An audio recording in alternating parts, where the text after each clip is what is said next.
Louvado seja o nome do Senhor. Deus abençoe, pode descer. E pode se assentar, queridos. Eu tenho nada para falar nessa noite, a não ser fazer um pequeno comentário de um trecho da palavra de Deus. Eu entrei no meu quarto, ou no quarto da Gabi, e fiquei um tempo em oração, buscando a Deus pelas nossas vidas, pedindo a Ele a palavra dEle. E eu sempre falo com Deus, é eu que tenho que pregar, é outra pessoa. O Senhor quer que alguém ministre hoje, traga na minha memória. O Senhor não quer que eu pregue. O Senhor quer que eu fale, quer que eu não fale. Se o Senhor não quiser, eu não vou falar. Eu não tenho interesse de dar estudo na igreja se não vem da direção do Senhor. E quando eu estava orando, Deus trouxe essa passagem no meu coração. E este tema, coloque na tela, por favor, que eu vou compartilhar com vocês em poucos segundos. Repita comigo: estenda sua mão. Estenda a sua mão. Atos capítulo de número 3. Eu já preguei sobre isso aqui, mas não vai ser na mesma linha. A partir do versículo 1. Coloque na tela, por favor. Pedro e João subiam ao templo para a oração na hora nona. Era levado um homem coxo de nascença, o qual punham diariamente à porta do templo, chamada Formosa, para pedir esmola aos que entravam. Vendo ele a Pedro e João, que iam entrar no templo, implorava que lhe dessem uma esmola. Pedro, fitando juntamente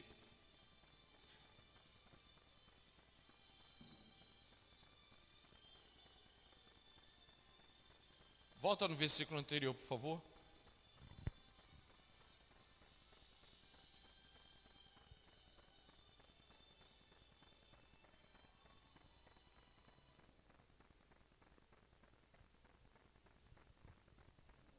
Vendo que Pedro e João iam entrar no pátio do templo, pediu-lhes esmola.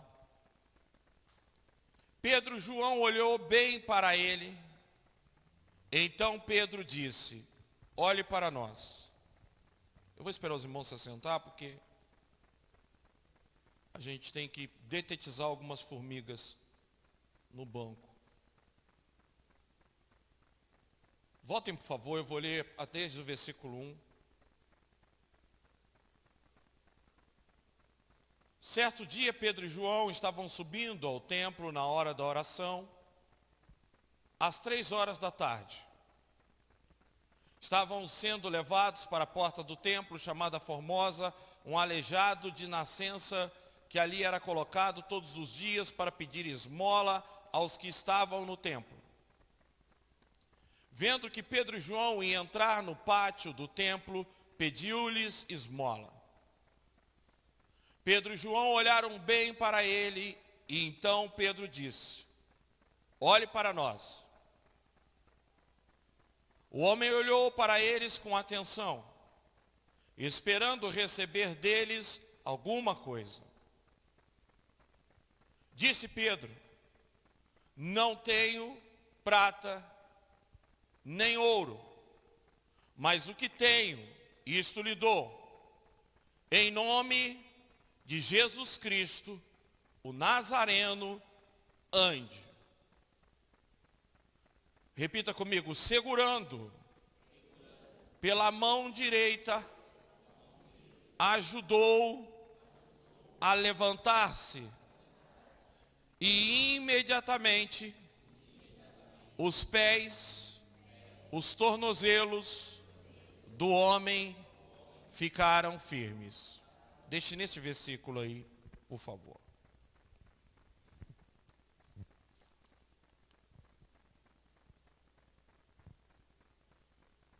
Eu me lembro do meu pai, quando eu tinha 5 anos de idade. Pela primeira vez que eu posso me lembrar do meu pai, foi aos meus 5 anos de idade que eu conheci meu pai. Conheci meu pai da seguinte forma. Ele batia em mim, eu estava dormindo, eu tinha 5 anos, eram umas 4 horas da madrugada, e ele me acordava, e ele disse para mim: levanta, filho, sua mãe fugiu com outro homem. E eu sem entender nada. Ele era casado, minha mãe era uma mulher de casa de prostituição. Ele havia tirado ela da casa de prostituição e dado uma casa para ela morar. E ele estava desconfiado que ela estava traindo ele. Então ele ia em casa raramente ou mandava os empregados levarem comida, para que a mulher dele não desconfiasse. E esse empregado que levava a comida se envolveu com a minha mãe. E ele desconfiado, ele chegou de madrugada e pegou os dois juntos. O cara correu, ele correu atrás do cara, minha mãe pegou a minha irmã e fugiu e me deixou. Meu pai me acordou e desta forma ele me disse: levanta, sua mãe fugiu com outro homem. Eu não entendi nada. Me pegou no colo, andou comigo uma distância daqui na saída de Santa Fé, chamou um amigo dele, que tinha o carro, porque a casa da mulher dele era uma distância daqui, aproximadamente em Leme, e estava de madrugada, não tinha condução, e ele pediu ao amigo: me leve na minha casa, porque eu estou com meu filho, e ele contou o que aconteceu. Então, saímos de Fusca, só que no meio do caminho ele encontrou o cara correndo, o cara fugindo, o cara desconfiou que ele ia atrás dele. Ele desceu, atirou no cara, não sei se acertou. Eu sei que o amigo pedia para ele não fazer isso, eu era muito pequeno, eu me lembro disso. Só que eu me lembro de eu chegar com a minha chupeta na casa da mulher dele, e ele falar para a mulher dele: olha, eu tenho uma coisa para te dizer, ele é o meu filho e a mãe dele fugiu e deixou ele para trás. E a mulher dele então imediatamente me deu um tapa dentro da minha cara, que jogou a chupeta no chão e começou uma briga terrível. Essa briga não terminava, uma confusão. Então ele chamou a minha avó e me colocou na casa da minha avó por um tempo. E convenceu a mulher dele que ela tinha que me criar. Ele saía às 5 horas da manhã para a lavoura. Aquela mulher, assim que ele saía às 5 horas da manhã, eu urinava na cama, eu tinha mania de urinar na cama, era uma criança. Ela me acordava e ela dizia na minha cabeça: seu filho daquela prostituta. Seu filho daquela... E ela falava todo tipo de nome a respeito da minha mãe, dizendo que minha mãe destruiu a vida dela, e os vizinhos vinham e diziam: Jaci, por favor, ele não tem nada a ver com isso, ele não tem nada a ver. Veja, eu não entendia nada, eu vim entender um pouco mais tarde. E ali aquilo era todo dia, aquele terror, e meus irmãos me chamavam de bastardo. Os amigos dos meus irmãos falavam: você é um bastardo, você é filho de uma mulher de zona. E eu me lembro que a minha tia, com pena de mim, tinha uma boa vida financeira, me pegou para criar. E meu pai gostava da minha mãe, vivia errado porque era casado, foi atrás dela e falou que eu havia morrido, que o meu enterro era no outro dia. Minha mãe voltou para a cidade para o meu enterro, enquanto na verdade ele convence ela e diz: vamos voltar, eu te perdoo, vamos ficar juntos. E eles vão à casa da minha tia me pegar, mas eu não queria ir para casa. Eu não queria voltar para casa. Eu não entendia porque minha mãe havia me abandonado. Eu não queria voltar para casa. Mas eles me levaram, era filho deles. E todos os dias o meu pai chegava em casa. Agora a mulher dele sabia que ele tinha outra. Ela passou a aceitar isso. Então ele ficava um dia lá, um dia aqui. E ele chegava de surpresa para ver se minha mãe não estava traindo ele. Só que começou a acontecer algo. Todos os dias ele batia nela. E todas as vezes que ele batia nela, ela me colocava no meio ou na frente. E muitas das vezes eu via ele apontar uma arma na cara dela. E ela me colocava na frente, dizia, está aqui o seu filho querido, mata ele. E eu estava no meio daquilo. E vizinhos entravam em casa, polícia entrava em casa. Naquela época não tinha lei Maria da Penha. Mulher apanhava, mulher agredida. E nós mudávamos constantemente de bairro por causa da vergonha e da exposição. Eu estava no colégio, meu plano era estudar, eu gostava de estudar. Na 5ª série eu fui o melhor aluno da minha cidade, com 22 mil habitantes em redação, com colégios importantes participando. Eu tinha sonhos de estudar, eu tinha sonhos de ser uma boa pessoa, nunca mexer com droga, nunca ir por vício, nunca fazer coisa errada. Nada disso era plano meu. E eu estava estudando quando minha tia verdadeira, que também era professora, vem a mim e fala, sua mãe foi embora de novo. Deixou você e falou que daqui a pouco o seu pai vem te buscar aí. E minha mãe sumiu novamente e me deixou. E volta eu para casa da minha madrasta, com 8 anos de idade.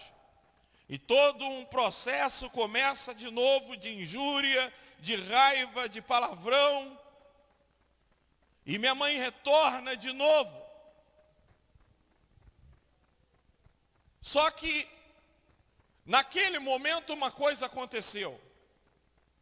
Eu criei um ódio mortal da minha mãe. Porque para mim, por que ela foi se envolver com um homem casado? Por que ela tinha que arrumar um homem casado? E por que ela tinha que me abandonar quando ela foi embora? Por que não me levava? Por que levava minha irmã e me deixava para trás? Por que na hora da briga ela me colocava na frente? E eu comecei a odiá-la e odiá-la muito. E eu não a respeitava mais, eu só discutia, ela falava e eu respondia e assim foi indo. E não é porque eu não queria, gente, não é porque eu não desejava, era algo que foi criado em mim, desde pequeno estava em mim, foi formado aquele ódio. E consequentemente ela passou a me odiar, só que minha mãe saiu de casa com 12 anos de idade, já foi para casa de prostituição, ela não havia aprendido a ser mãe, ela não tinha sido criada, então ela só poderia me oferecer aquilo que ela tinha, ela não tinha muito do que me dar. Não era uma pessoa de ter pena, não era uma pessoa de ter misericórdia. Eu entendo isso hoje, mas na época eu não entendia. Eu queria ter uma mãe como os outros tinham. Eu queria ter uma vida igual os outros tinham. Por que minha vida tinha que ser tão conturbada? Por que tudo para mim tinha que dar tão errado? Fui criando um ódio pela minha mãe. E nós brigávamos, ela me batia, eu respondia a ela, eu respondia, eu não conseguia ficar quieto. E ela, lembra que a minha madrasta falava todo tipo de nome. Ela então começou a me dizer que o diabo te carregue, que você morra, a minha alegria vai ser o dia que você vai morrer, eu te detesto, eu te odeio. Eu também dizia, eu te odeio. E por passado um tempo, a gente não olhava mais no olho do outro, a gente não olhava, não se falava. Eu não lembro de minha mãe fazer um aniversário para mim. Não lembro dela me dar um beijo, dela chegar espontaneamente e me dar um beijo. Não lembro de minha mãe me dar um abraço. Aos 14 anos de idade, eu pulei a escola, porque eu começava a pensar nas coisas e dizia, eu não nasci para ser uma coisa boa, a minha vida não é para ser uma coisa boa, eu devo ter nascido para ser um bandido, algo ruim, porque eu já muito novo, eu começava a pensar em tantas coisas na minha vida. um ódio mortal. Eu deitava todos os dias pensando, eu vou matar minha mãe e eu vou beber o sangue dela. Eu vou cortar o pescoço dela e eu vou beber o sangue dela. Era um desejo constante de tanta raiva e ódio que eu carregava dentro de mim. Eu fiquei internado no hospital por causa de uma bactéria de um leite. 16 dias, quase morri. Minha mãe foi no penúltimo dia no hospital. E eu me lembro que eu estava deitado na cama.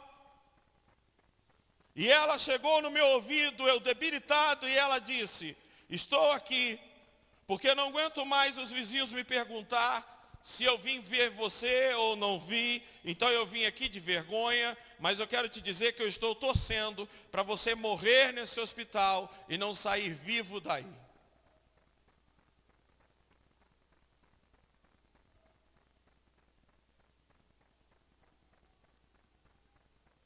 E pensa então no ódio crescente.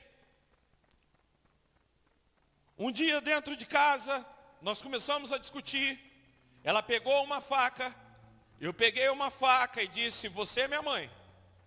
Se você me enfiar essa faca, você não vai conseguir me matar de primeira. Então eu vou ter tempo também de te enfiar e nós dois vamos morrer. E se vocês acreditem ou não, eu com a faca para frente, ela pulou com a barriga dela na faca, na minha mão, e só deu tempo de eu jogar a faca para trás. Mas a minha irmã, de 3 anos, segurou a faca, eu não vi, cortou a mão da minha irmã, e ela ligou para a polícia e disse: vem aqui, o meu filho deu uma facada na mão da irmãzinha de 3 anos, e no Rio de Janeiro a polícia não brinca. Costuma você sair do lugar e nem chegar vivo na delegacia. Eu saí fugido, gente, pela rua num frio de short, pensando: e agora o que farei? Vai contar isso para o meu pai? Meu pai vai acreditar nela, não vai acreditar em mim? Para onde eu vou? O que eu vou fazer da minha vida?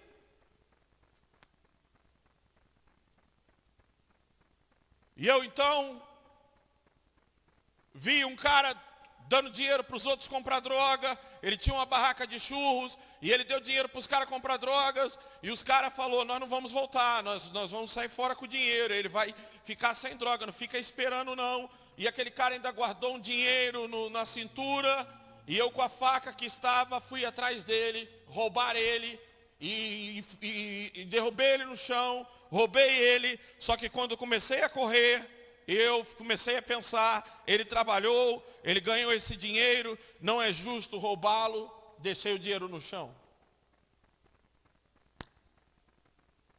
e saí correndo. Comecei a pensar então: nasci para ser ladrão, não tenho outro destino, não tenho o que fazer da minha vida, eu não tenho o que fazer, porque eu preciso roubar para sobreviver, eu preciso assaltar. E olha o diabo, como ele é, porque eu estava com a faca. Gente, tem gente que não acredita em Satanás. Eu estava com a faca na cintura, e estava de noite num bar, os caras estavam jogando lá truco. E eu pensando comigo: se eu for para uma cadeia, eu vou ter comida, eu vou ter alimento, eu vou ter pelo menos aonde ficar por um tempo, porque na rua, como é que eu vou fazer? E com a faca na cintura, os caras jogando baralho, do nada um cara me deu um empurrão e disse: sai daqui, você está me dando azar. Só que quando ele me empurrou, a mão caiu em cima da faca e me veio uma voz: dê no pescoço dele. Só que na hora que eu ia dar, ele colocou a mão em mim e disse: estou brincando, desculpa. Saí dali pensando: eu preciso roubar, eu preciso ter dinheiro, eu preciso morar em algum lugar, eu preciso comer. E olha, você quiser acreditar ou não, passei na casa de um traficante, eu não tinha nem muita intimidade com o cara. O irmão dele me deu uma calça, eu era muito magro, eu amarrei com um cadastro, estava frio, me deu uma blusa, eu falei com ele: aqui perto tem uma empresa de ônibus, falaram que tem 12 mil toda semana lá, e eu estou pensando em roubar. Quando entrar o último ônibus, eu vou entrar junto, eu vou assaltar, e tem dinheiro. E o cara falou: você tem certo disso? Eu falei: tenho. O borracheiro falou para mim. Acreditem ou não, aquele cara pegou um 38 e me deu na minha mão e disse: quer roubar, vai roubar. Ele me deu um revólver. Eu coloquei ele na cintura, eu me lembro até hoje, ainda passei pelo carro de polícia de madrugada, eles olharam para mim, mas eles não pararam. E eu parei em frente à empresa de ônibus e eu falei: quando entrar o último ônibus, eu vou entrar apontando arma para todo mundo, eu quero dinheiro, eu vou fugir com o carro do homem, porque eu preciso viver, eu preciso do dinheiro. E eu estava ali esperando o último horário de ônibus entrar, quando eu vi um cara magro vindo, era o próprio traficante. Ele veio andando e disse para mim: está maluco? Você está na frente da empresa, vem aqui para o canto. E nós entramos para um beco, onde se criava cavalos. Eu me lembro até hoje. Ele foi ali e falou: rapaz, você está certo do que você está fazendo? Você está certo que essa fita é certa, porque eu conheço um fazendeiro, ele vai com dinheiro fazer pagamento para a turma, é mais fácil roubar ele, é numa estrada de chão, aqui está perigoso, e você está assim, está assado, e conversando comigo, e na verdade ele falou: eu nem sei se eu coloquei bala nesse revólver, deixa eu olhar. E eu falei: não, deixa eu ver, eu tentei abrir, não consegui. E quando eu entreguei para ele, ele falou: vamos embora agora.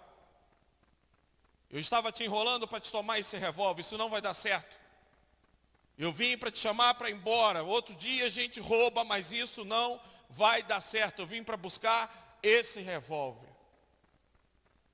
Mas sabe qual era o meu pensamento? Quando ele chegou ali e disse que ia assaltar comigo, eu disse: 12 mil não vai dar para nós dois, então eu vou pegar o dinheiro, nós vamos entrar no carro, em determinado momento eu dou um tiro na cabeça dele e fico com o dinheiro sozinho. Gente, quando eu falo com vocês isso, eu estou dizendo de alguém que pensa sem freio, de alguém que não tem a condição de raciocinar o contrário. É alguém que praticamente parece que foi treinado para pensar daquele jeito e só daquele jeito, e não consegue raciocinar nada ao contrário. Saí dali, comecei a andar pela rua. Meu pai, graças a Deus, sempre me senti amado por ele, com todos esses erros dele. Ele andando, me procurando, ele me achou. E ele disse: você vai para onde? Eu falo: estou andando por aí. Minha mãe inventou essa história que eu dei uma facada na mão da Andressa. Como é que eu vou fazer agora? Você vai acreditar nisso? Eu não dei facada na mão dela, nada. E ele disse: vamos embora. Vamos embora para onde? Vamos para casa, eu vou conversar com a sua mãe. Irmãos,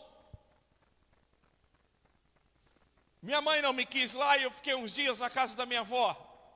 Só que minha avó já era de idade, meus tios começaram a reclamar do horário que eu chegava. Eu já tinha 17 anos de idade. Eu estava... E por que eu estou dizendo isso para vocês? Eu tomei diazepam, uns 5, 6 comprimidos com cachaça.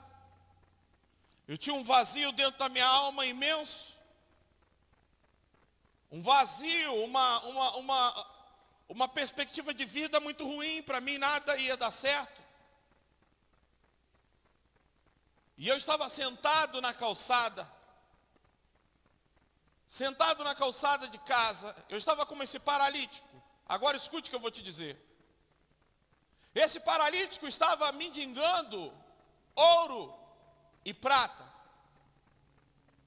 Eu estava sentado como ele. Eu estava paralítico como ele, porque embora eu tinha pernas, minhas pernas não me levavam a lugar algum. Eu não tinha rumo na vida. E eu estava como este paralítico, sentado, de cabeça baixa, mendigando. Mas o que eu mendigava? Eu mendigava amor. Eu mendigava ter sentido. Eu mendigava preencher o vazio da minha alma. Eu estava sentado na calçada, mendigando uma das piores coisas que a pessoa pode mendigar neste mundo. A pior coisa e a pior necessidade que o ser humano tem não é a falta do dinheiro, não é a falta de um lar. Porque às vezes o cara tem isso tudo. Eu estava mendigando por vida. Eu estava sentado naquela calçada dizendo, eu não tenho vida, não existe vida. A solução para mim é a morte. Havia tentado enfiar uma chave de fenda no meu peito. Este homem estava pedindo ouro e prata de cabeça baixa. Eu estava de cabeça baixa, clamando por vida. Estava ali, sentado na calçada, dizendo, existe vida, tem sentido. Filho de uma prostituta, filho de um adultério, amaldiçoado pela madrasta, amaldiçoado pela mãe, sentado na calçada. Quem dera que o meu problema fosse dinheiro ou roupa, mas o meu problema era vida. Eu queria vida, porque a falta do amor da mãe e do pai e toda aquela solidão durante a infância trouxe um buraco na minha alma. E eu corto alguns detalhes aqui, mas deixa eu falar uma coisa com vocês. Eu não gosto de estar falando isso, gente. Para um pastor às vezes não é legal, porque às vezes vocês olham para mim e vocês devem pensar que eu não tive problemas na vida, mas nessa época eu já morava com 3 mulheres. Uma era irmã de traficantes e sabia que eu tinha outra, a outra não sabia, eu saía da casa de uma, ia para outra e para outra. Eu já estava vivendo essa vida. Eu estava tendo quase a mesma vida que meu pai tinha. Sem saber como, eu estava vivendo o que meu pai estava vivendo. E eu estava sentado naquela calçada. Eu não pedia os outros ouro e prata, eu estava de cabeça baixa. E eu só pedia vida. Com 18 anos eu não tinha vida. Eu não tinha perspectiva. Ali sentado, com a mão apoiada, havia uma tampa de esgoto, um esgoto na calçada, uma tampa de ferro. E eu acho que a gente nem acha mais essas tampas, mas era na calçada da minha mãe. Às vezes eles iam limpar, eu estava com a tampa e a mão em cima, sentado, com a cabeça baixa, pensando, vida, eu quero vida, eu preciso de vida. 2 irmãs, uma já faleceu, vinham da igreja, da consagração, estavam no seu momento de oração e elas vinham andando. Eu olhei e falei, vem as crentes, e eu virei para o lado, e elas vieram andando,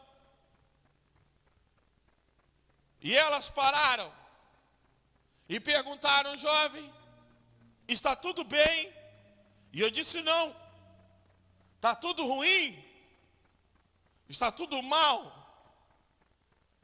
minha vida está péssima. E elas então me disseram, se sua vida está tão ruim, por que não experimenta trocar ela pela vida que Jesus tem para você?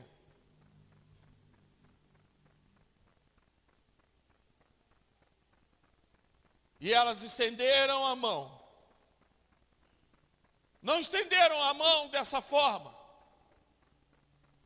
mas estenderam a mão, parando, olhando para mim e dizendo, Jesus pode te tirar, Ele pode te endireitar. E quando elas falaram, troca essa vida pela vida que Jesus tem para você, uma mão foi me estendida, um sinal de esperança.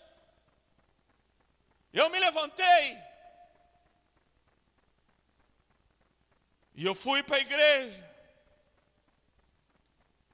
Só que quando eu fui para a igreja, a mulher que morava comigo morreu porque tinha tuberculose crônica, com 22 anos. Os enfermeiros que cuidavam dela, que faziam acompanhamento na casa, foram na minha casa. E naquele momento, minha mãe havia deixado eu ficar por 1 semana em casa. Foram lá e falaram, Cristina morreu com bacilos de có, não sei. e você vivia e morava com ela e dormia com ela, você está morto. Eu fumava, eu bebia, eu me drogava, eu fumava 2 maços de cigarro por dia. Minha mãe imediatamente separou tudo, porque tuberculose naquela época era como se tivesse uma lepra. Ela separou o meu prato, ela separou o meu copo. Ela guardava as panelas no quarto.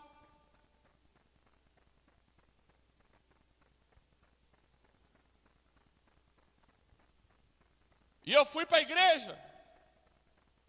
Aceitei Jesus. E pensei, se eu morrer, pelo menos agora eu vou para o céu.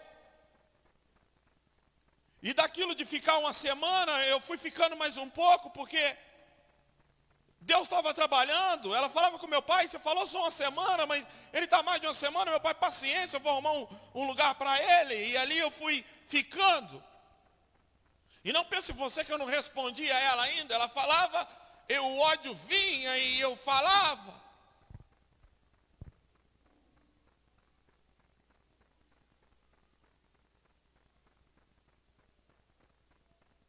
Eu me lembro que o primeiro milagre foi que eu estava num culto, estava tão alegre, falei, agora que eu encontrei alegria, eu vou morrer. Estava com os irmãos na hora do louvor e veio um casal cantar. Um casal estava cantando. Só que quando aquele casal começou a cantar, um fogo começou a arder no meu peito e algo começou a queimar. E eu comecei a sentir um calor nessa região. Eu não entendia. E de repente alguém falou comigo, você está ficando curado. Como eu estava de mão dada, eu olhei para o rapaz da minha direita e disse para ele, o que você falou?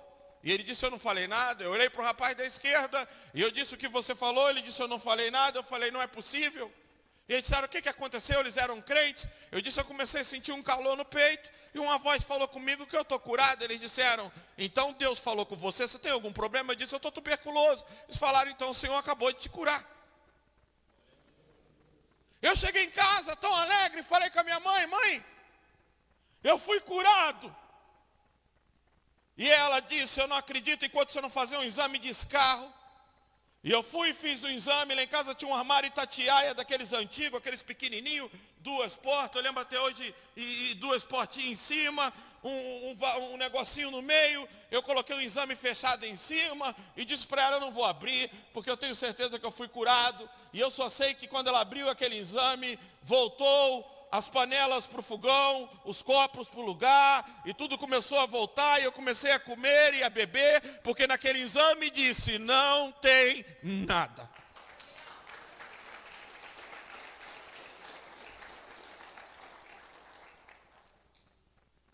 Eu estava na igreja, entregava o meu dízimo, e já contei para vocês que eu tive que pedir perdão a ela. Embora a odiava e tinha motivo para odiar, e para mim ela era o motivo de tudo errado na minha vida. Aprendi que como cristão eu tinha que pedir perdão, e eu entrei no quarto, porque as coisas não estavam dando certo para mim, gente. Sabe, quando você está nas trevas, quando você está na ignorância, a Bíblia diz que Deus não leva em conta o tempo da ignorância. Então, tudo que vem sobre a tua vida não tem um peso, mas quando você vem para a luz, eu dava o dízimo na igreja e nada mudava, eu dava o dízimo e nada resolvia. E um dia eu perguntando a Deus, por que eu sou dizimista e meu pai está desempregado, eu estou numa situação difícil, está faltando roupa até para ir para o culto. Abri a gaveta, não tinha roupa para ir para a igreja. Falei, a Bíblia diz que se eu entregar o dízimo, o Senhor me abençoaria. E eu trabalhava para o meu pai de servente, eu dependia dele estar bem sucedido para me ter serviço. E aí eu perguntando, eu saí para andar e conversando com o irmão, eu lembro até hoje, ele estava lendo a Bíblia sem camisa. Eu falei, rapaz, eu dou o dízimo na igreja e nada muda. E ele perguntou, você conversa com a sua mãe? Eu disse, de jeito nenhum. Ela fez isso, isso e isso. Ele disse, rapaz, a Bíblia diz que antes de colocar a oferta no altar, você deve reconciliar com o seu irmão. Eu disse, então, é irmão. Ele disse, imagina com a mãe.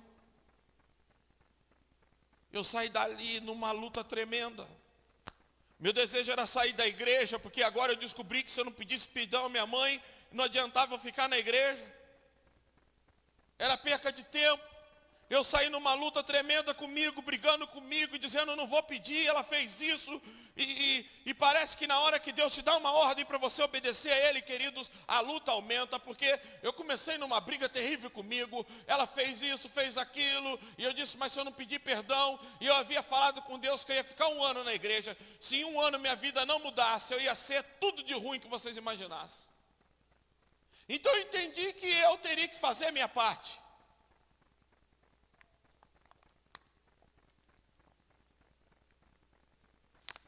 Cheguei em casa, minha irmã já tinha casado, e por causa do ódio que eu criei com ela, também criei com a minha irmã, a gente havia brigado.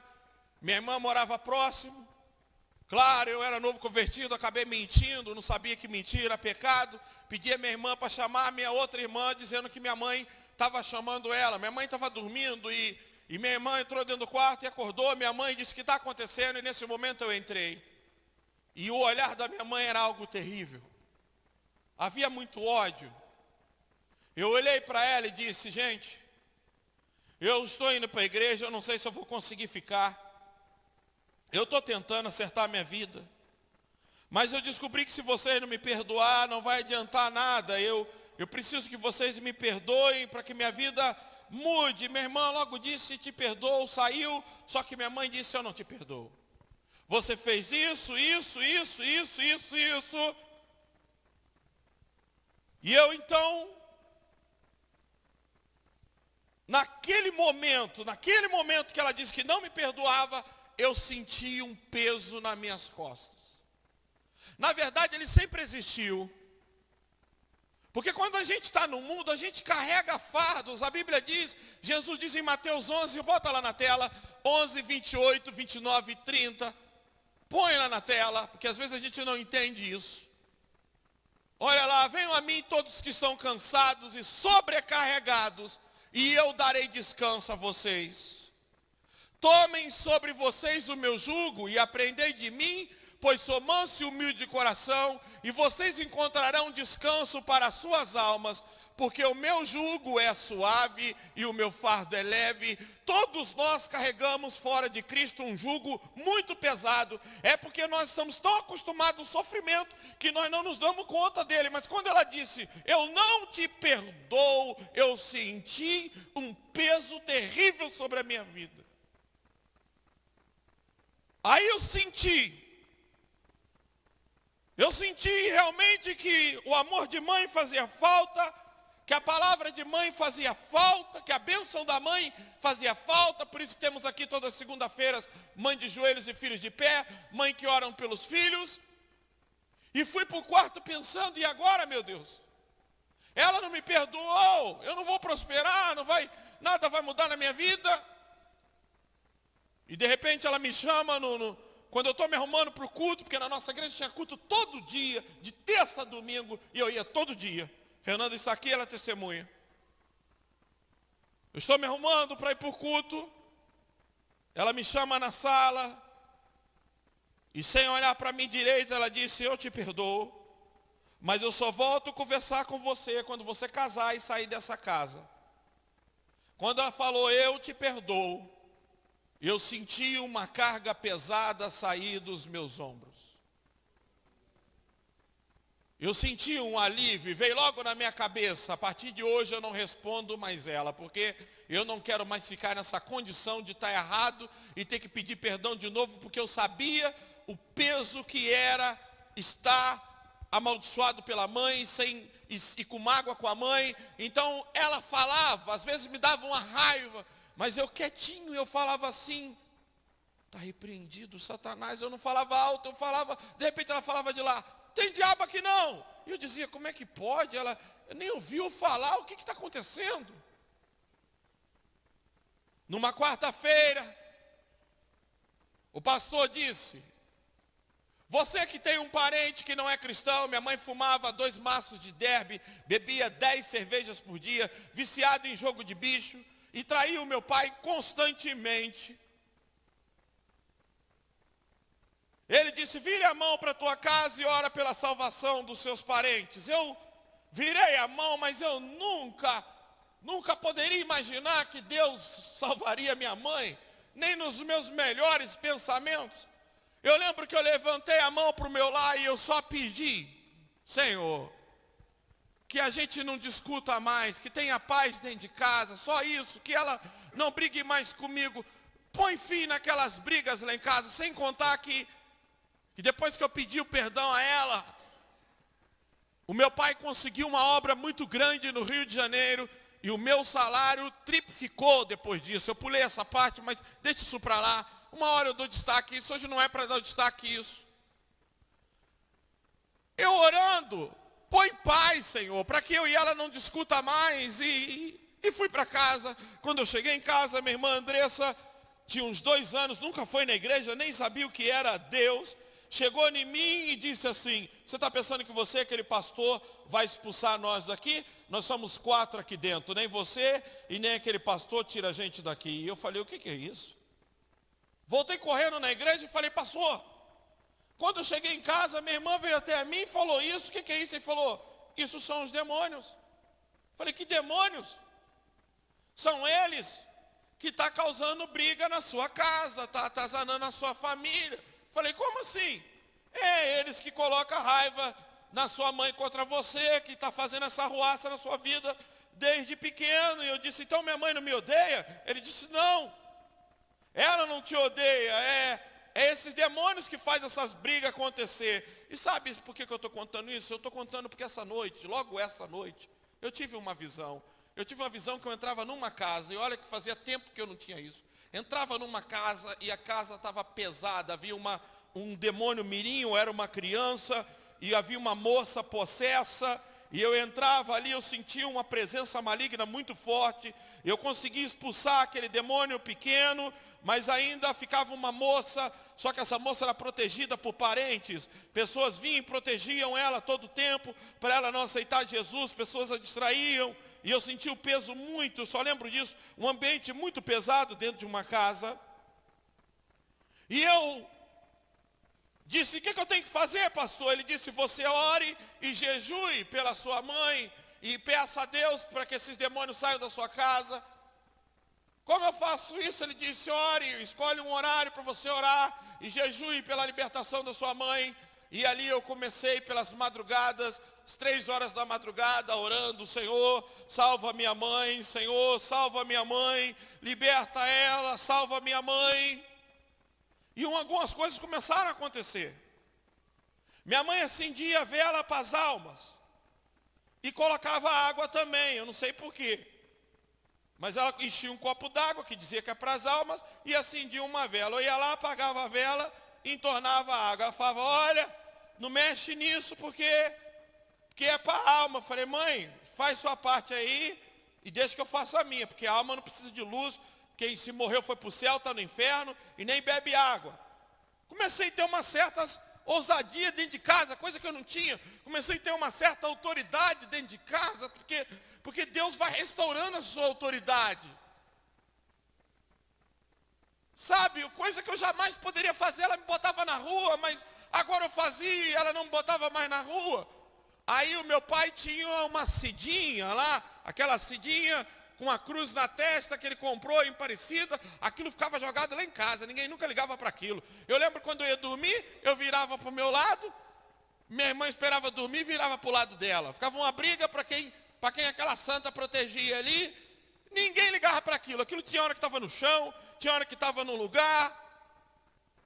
Um dia orando, Deus usou um irmão e falou, tem um irmão aqui que tem algo dentro da sua casa muito ruim, está atrás do espelho, Deus detesta isso, e mandou você jogar fora. E ninguém estava em casa, eu entrei no quarto da minha mãe para comer, coisa que não era comum. Entrei no quarto da minha mãe para comer, estou sentado na cama dela, de repente cai de trás do espelho ela, Cidinha, pum. Falei, então é você, era de plástico, taquei fogo. No outro dia o meu pai chegou falando, cadê a imagem que está aqui em casa, que eu fiz uma promessa de colocar ela aqui no lugar melhor e não sei o quê. Eu falei, já era, meti fogo. Como assim? Meti fogo. Não é de Deus, é idolatria, é do diabo, meti fogo. Engraçado, irmãos, como a coisa era, não dava falta. Eu falei, eu meti fogo, isso nunca resolveu as brigas aqui em casa, sempre brigaram, uma brigaiada danada, nunca resolveu nada. Você está com essa imagem aí, eu nunca vi vocês parar de brigar, isso não resolve nada, isso aí é besteira, isso é idolatria. Estava no primeiro amor, lendo a Bíblia, eu estava que estava. Meus irmãos, na esquina da igreja tinha um bar de duas irmãs, elas nunca casaram, Zaninha e Rosângela, já estavam com 40 e poucos anos, elas me conheciam desde pequeno, e eu passei na igreja, no bar, para comprar a Bala House, daquela branca, porque a gente queria ter um bom hálito para as irmãzinhas na igreja. E eu passei naquele bar e eu fui falar, Zaninha, você precisa de Jesus na sua vida, porque... E quando eu falei isso, aquela mulher começou a gritar no bar, o bar cheio, que Jesus, todo mundo sabe o que você fez com a sua mãe, todo mundo sabe como você é com a sua mãe te odeia, sua mãe te detesta, você é um mau exemplo, um mau filho, sua mãe, porque minha mãe falava mal de mim para todo mundo, e minha mãe me odiava, e minha mãe falava que queria que eu morria, e ela começou a falar, ela disse, eu só acredito em Deus, no dia que sua mãe se converter. Irmãos, pensa em deixar minha mãe feliz, era alguém lá e falar que aconteceu alguma coisa de ruim comigo. Eu acredito, escute o que eu vou te dizer, porque eu não perguntei. Eu acredito firmemente que alguém, sabendo que ela gostava que eu era humilhado, saiu daquele bar, foi lá na porta de casa. Por que eu estou dizendo isso? Vocês vão entender. E falou, olha, a Zaninha deu um esculacho no André lá no bar, falou com ele que ele não é crente em nada, que você, que só acredita no dia que você fosse converter. Me perdoe.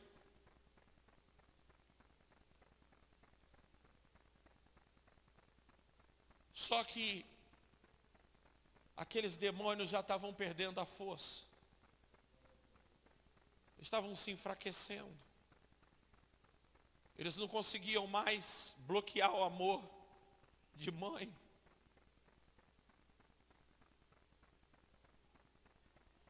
Falou para minha mãe, pensando, ela vai ficar feliz. Eu sei que no outro dia, era uma campanha tinha culto todo dia. Eu me arrumando para ir para a igreja, a porta do meu quarto era de frente da porta da minha mãe. Eu vi que minha mãe entrou para dentro do quarto dela.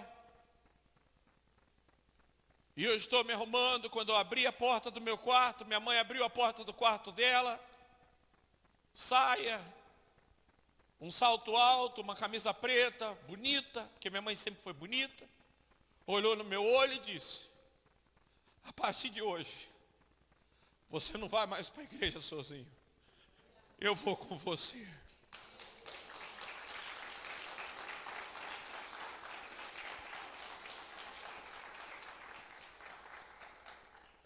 Me deu as mãos. Quando ela me deu as mãos, eu senti uma segurança que eu nunca tinha sentido na minha vida.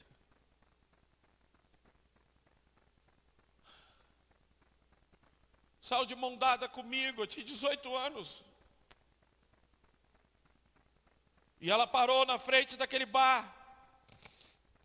E ela gritou, Zaninha, estou indo para a igreja. Quer que eu peça um marido para você? Porque você nunca conseguiu um. Minha mãe era muito abusada. E ela disse, Maria, você vai pedir a Deus dinheiro? Ela disse, também. Mas estou indo com meu filho. Foi para a igreja, aceitou Jesus, largou o vício, largou a bebida, largou o cigarro, se batizou. E eu chegava em casa e pegava ela lendo a Bíblia. E de vez em quando o telefone tocava lá em casa. E ela ligava dizendo, filho, liguei para perguntar como você está bem? Um dia antes dela morrer, porque infartou, foi lá em casa e comeu uma macarronada que eu havia feito e morreu aos 43 anos de idade.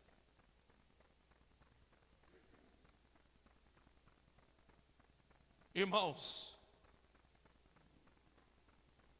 alguém parou e estendeu a mão para mim. A gente não sabe o valor disso. Você que tem Jesus na sua vida, não sabe o valor de você parar, olhar para alguém e dizer: segure nas minhas mãos. Não precisa de mais nada, aquelas irmãs só estenderam as mãos para mim e eu fiquei de pé e os meus pés se endireitaram. E os meus caminhos se tornaram retos. E aquele que estava destinado a ser um bandido, um ladrão, aquele que não tinha vida, recebeu vida em abundância. Eu nunca imaginei de eu viajar para países do mundo, de eu estar em Madrid, de eu chegar no centro de Madrid, andar no ônibus e poder dormir, nem querer ver Madrid. Enquanto os outros estão lá tudo distraídos, eu estou dormindo naquele ônibus, bem aquele ônibus lá, dormindo, comendo no centro de Madrid, em Israel, viajando para a Jordânia, viajando o mundo. O que eu tenho para te dizer é que este paralítico estava mendigando por moedas, eu estava mendigando por vida, e você está mendigando por quê?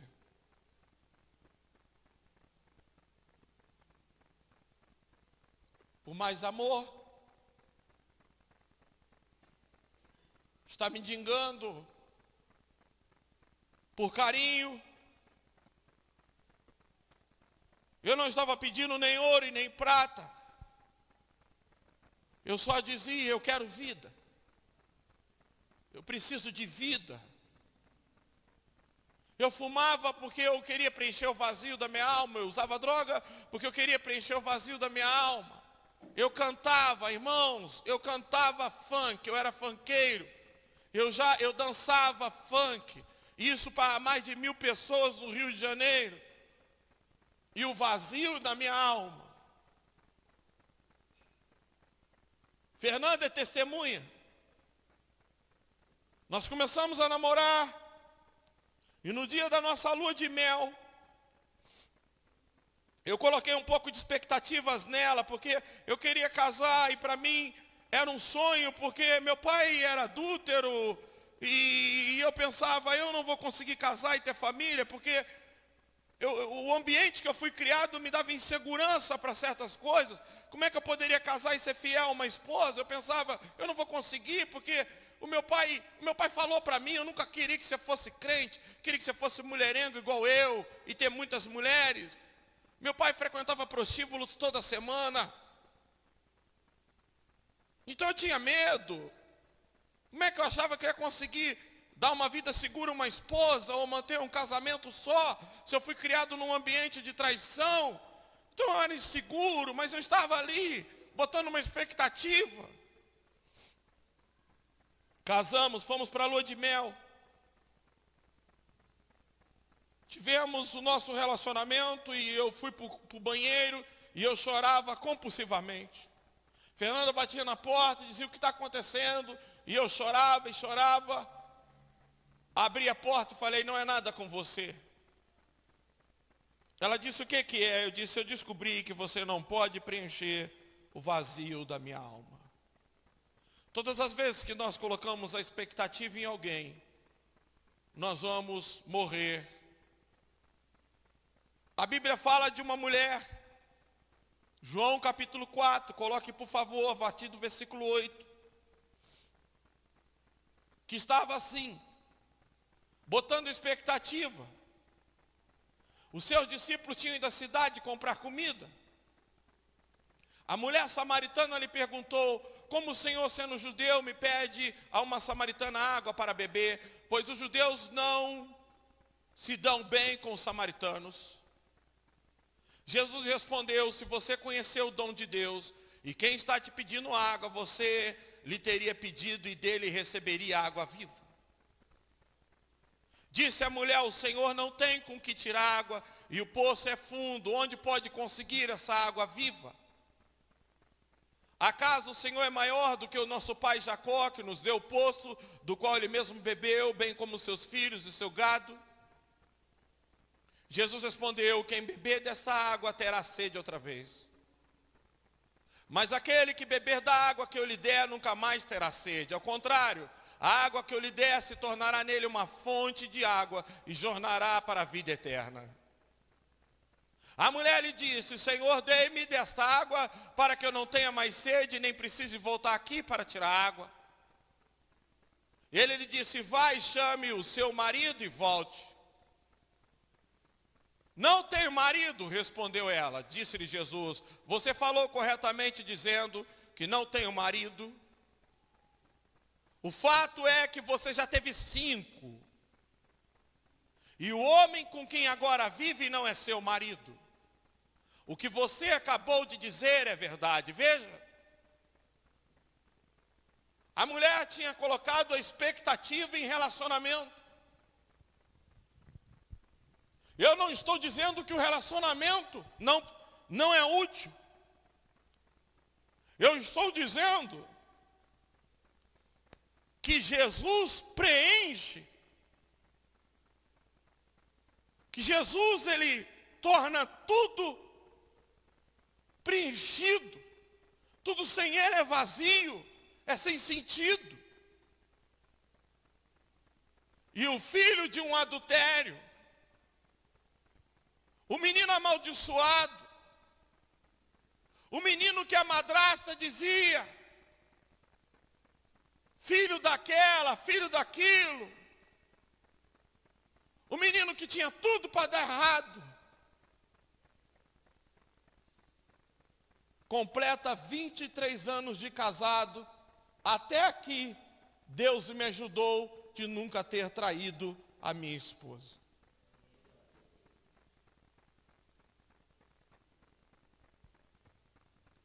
Tudo porque alguém parou e olhou para mim e estendeu a mão.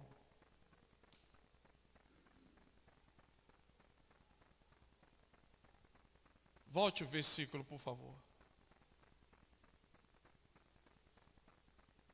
Atos capítulo 3. Verso de número 7, se eu não me engano. Segurando pela mão direita, ajudou a levantar-se, e imediatamente os seus tornozelos do homem ficaram firmes. Deixa eu te contar uma coisa para você que é crente. Nós estamos falando sobre as mãos de Deus essa semana. Mas eu quero falar que a partir do Novo Testamento, as suas mãos passaram a ser as mãos de Deus para a vida das pessoas.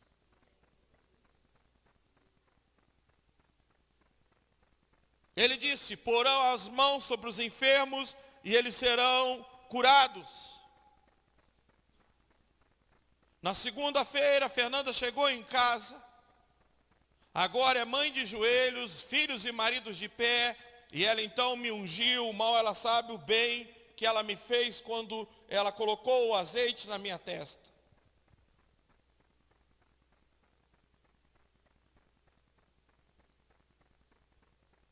Eu estou hoje aqui, a minha vida se endireitou, me tornei um pastor, porque alguém parou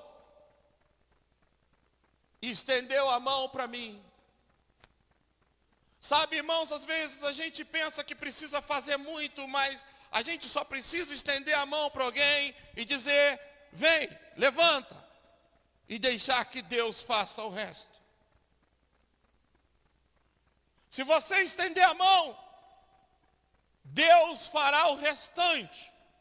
Convide a pessoa, não importa o estado que esteja da vida dela. Esse homem estava há 40 anos mendigando, ele estava atrofiado, não tinha mais solução, mas só bastou 2 servos de Deus estender a mão. Quando você estende a mão para alguém, Deus entra com provisão e ele vai endireitando tudo. Porque agora você é as mãos de Deus em favor de pessoas. Você é a mão de Deus em favor daqueles que estão perdidos. Eu estava ali igual aquele homem sentado. E eu estava tão paralítico como ele. Porque eu tinha perna, mas não tinha para onde andar. Eu tinha perna, mas não tinha vontade de andar.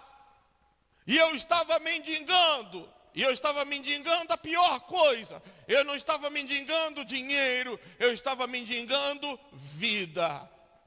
E em João 14,6 está escrito, olhe lá na tela. Eu estava dizendo, eu quero vida, e lá está escrito, respondeu Jesus, eu sou o caminho, a verdade e a vida.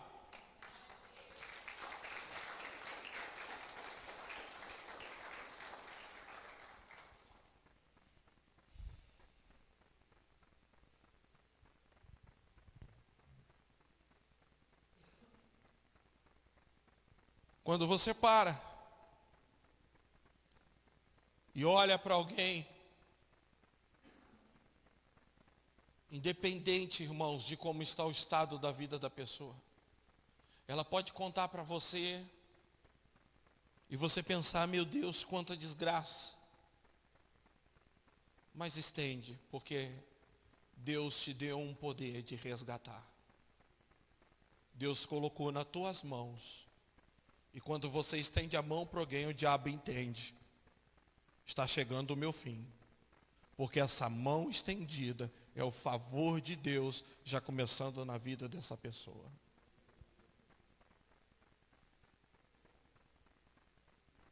Elas não precisaram fazer nada, elas só precisaram dizer, olhe para mim. E me deram tudo o que eu precisava. Eu precisava de vida. Troque pela vida que Jesus tem para você. E eu queria te perguntar nessa noite.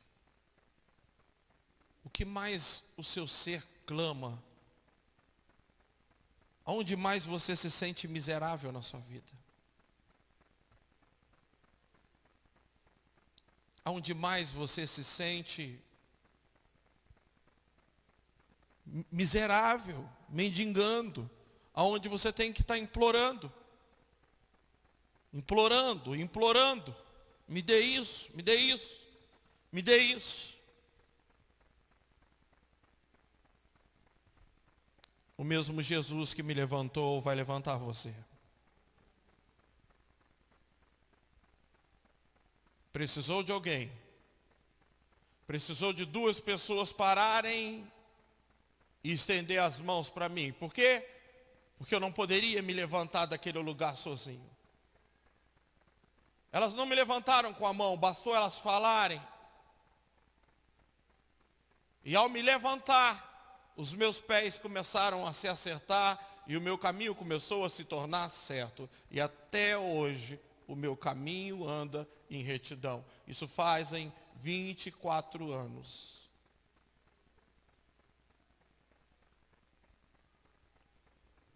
Hoje eu orei a Deus. E eu disse, Deus, tira o jugo das costas de alguém. Tira. Arranca esse jugo. Arranca esse peso.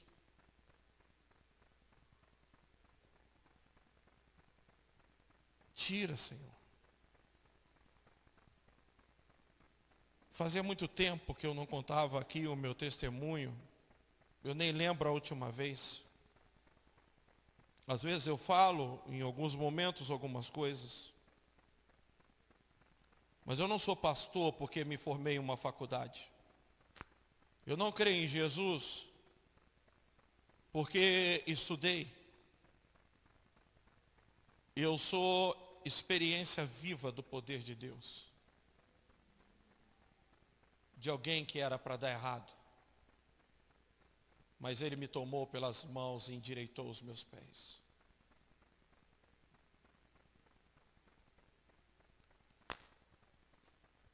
Eu quero pedir o Ministério de Louvor que venha aqui em cima. Porque nós vamos cantar agora o louvor. que dia 15 de junho de 97, eu aceitei Jesus. Essa música que você vai escutar, eu estava domingo na igreja e foi nesse dia que eu entreguei a minha vida para Jesus. Escutando essa música, eu tinha acabado de ouvir um testemunho como esse de transformação. E o filho do pastor começou a cantar esse louvor. Eu me lembro que eu saí correndo, saí da cadeira correndo e vim à frente e entreguei a minha vida para Jesus. E de lá para cá, eu nunca me arrependi. Eu nunca me arrependo. Eu quero que você preste atenção nesse louvor. Eu queria que você ficasse de pé. Eu queria que nesse momento você se desligasse de tudo e se ligasse em Deus. Preste atenção na letra desse louvor.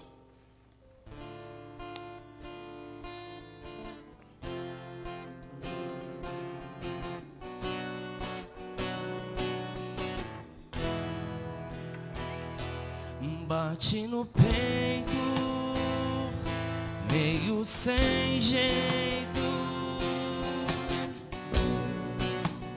teu coração, em teu silêncio, o tédio é imenso, só desilusão. Diga pra mim o que há. Conheça alguém que pode dar plena paz, solução, salvação.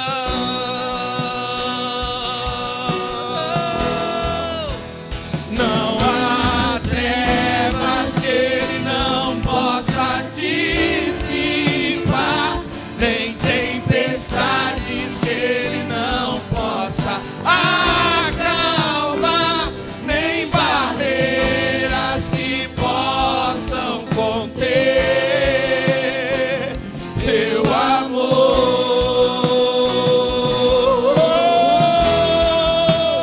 Não há nada que possa essa luz apagar. Outra verdade que liberta jamais haverá. Ele é tudo que falta em você. Ele é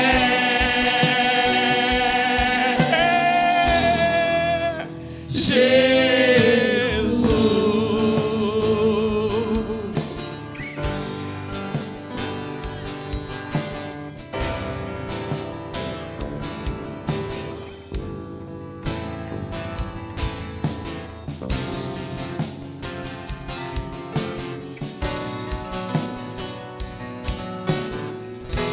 Preste atenção. Bate no peito, meio sem jeito, teu coração, em teu silêncio, o tédio é imenso, só desilusão. Diga pra mim o que há. Conheça alguém que pode dar plena paz, solução, salvação.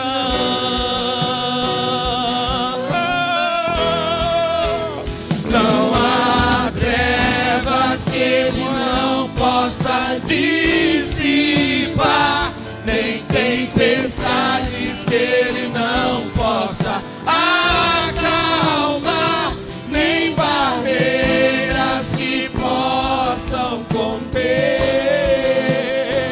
seu amor.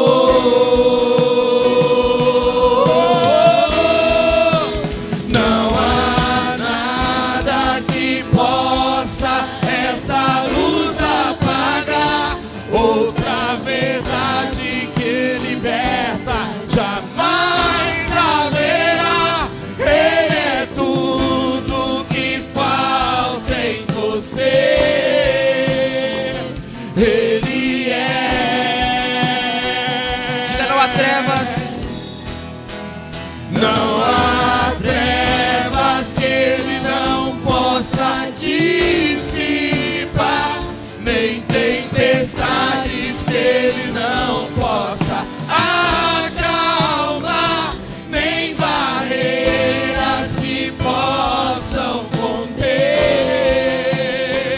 seu amor.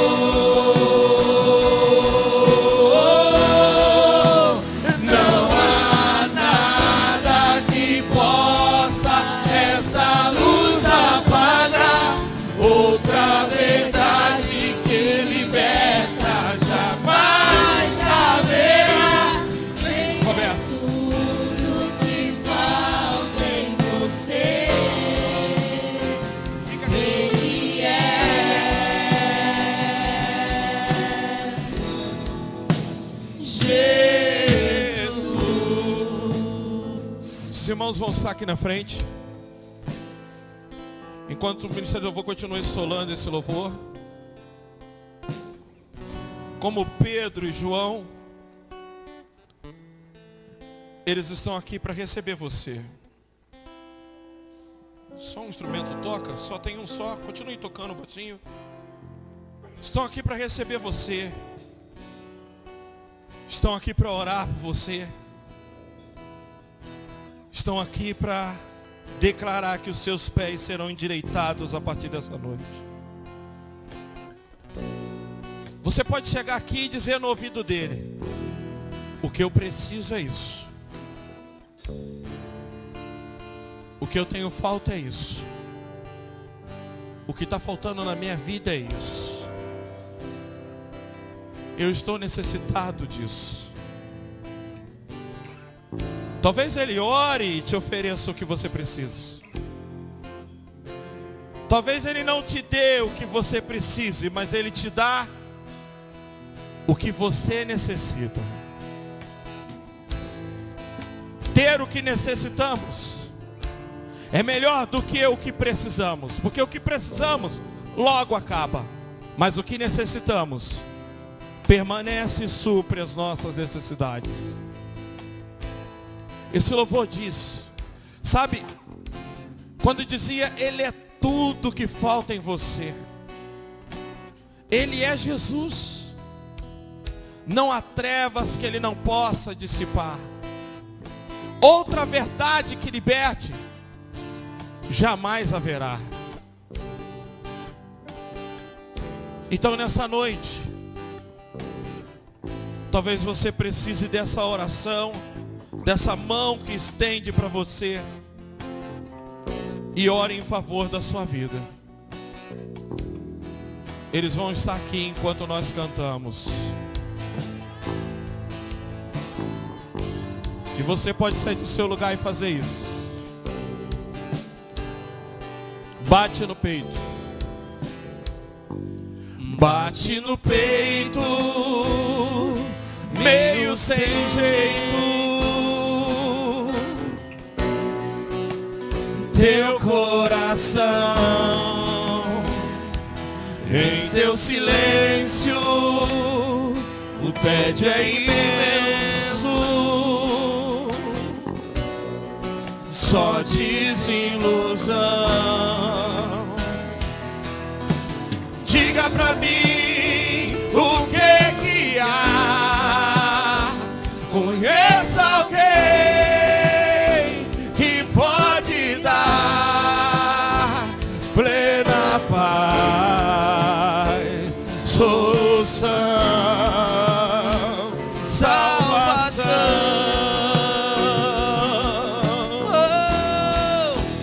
Não há trevas que ele não possa dizer.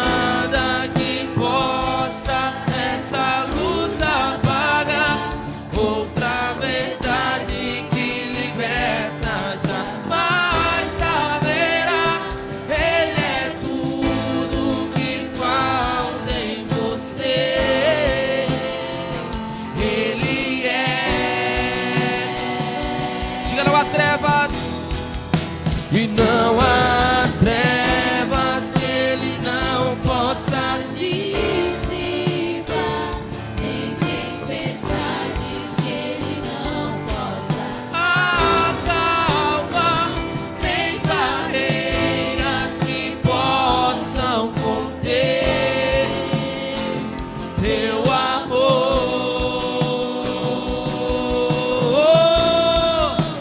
Não há nada que possa essa luz apagar.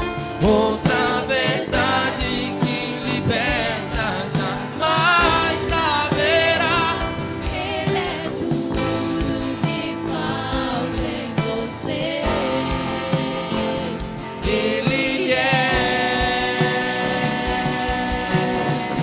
Não há trevas e não há trevas que ele não possa dissipar, nem tempestades que ele não possa acalmar, nem barreiras que possam conter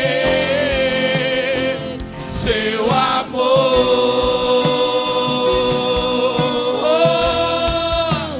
Não há nada que possa essa luz apagar, outra verdade que liberta jamais haverá. Ele é tudo que falta em você. Ele é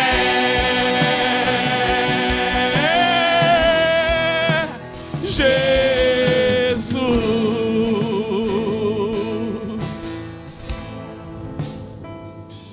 Bate no peito, meio sem jeito, teu coração. Aleluias. Aleluias. Glória a Jesus.